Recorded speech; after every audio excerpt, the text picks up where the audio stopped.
So, what skills do you think people really need to be able to balance more than one role successfully?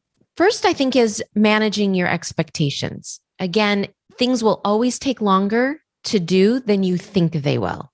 They will likely be harder to start or implement because there's a learning curve. So things will take longer and be harder in the beginning. If you know that going in, then you can grant yourself grace. So you're going to need some processes. Processes really help. There are free apps out there, for example, that can help you track time. So if you lose track of time focusing on something and you want to get in, develop a habit, and you want to set yourself in a schedule so that you can realistically accomplish small things or micro steps at a time, then you're going to need some processes in place to help you do that. And I think not spending time finding out what those solutions are that can aid you is the first challenge. The second is there is so much free out there.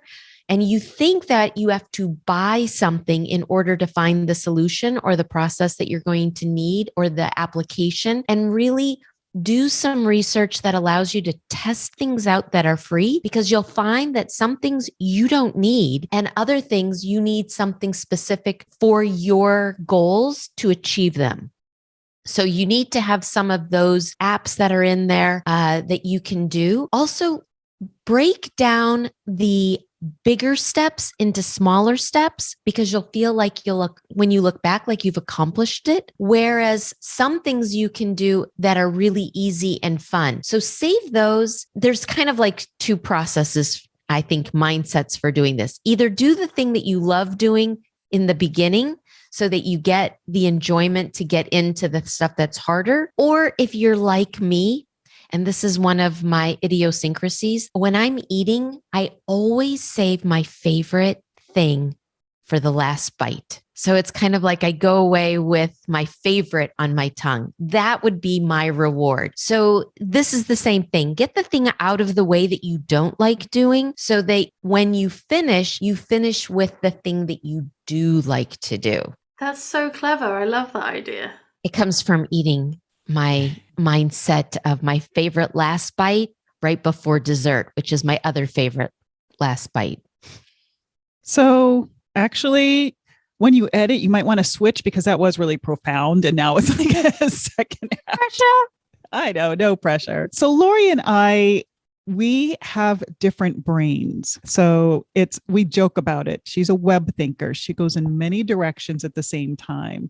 And I'm more linear. Yes, strategic. Yes, but I organize things in my brain in a more linear fashion. And so for me, when I'm on my day job, I'm usually working on a project. I have a deadline. I'm having to think things. I really use my brain, think things through. And sometimes just because it's 5:00 does not mean my brain has turned off. Yet at 6:00, I need to start turning on Sticky Brand Lab Brain. And in between, I've got family stuff, I've got home stuff, I've got plumbers and landscapers and things like that. And I have a hard time flipping the switch or switching hats. And for me, I also have a hard time, or I have had to learn, one of the skills to building is my way of approaching the tasks isn't necessarily, say, micro steps help, milli steps do help for perhaps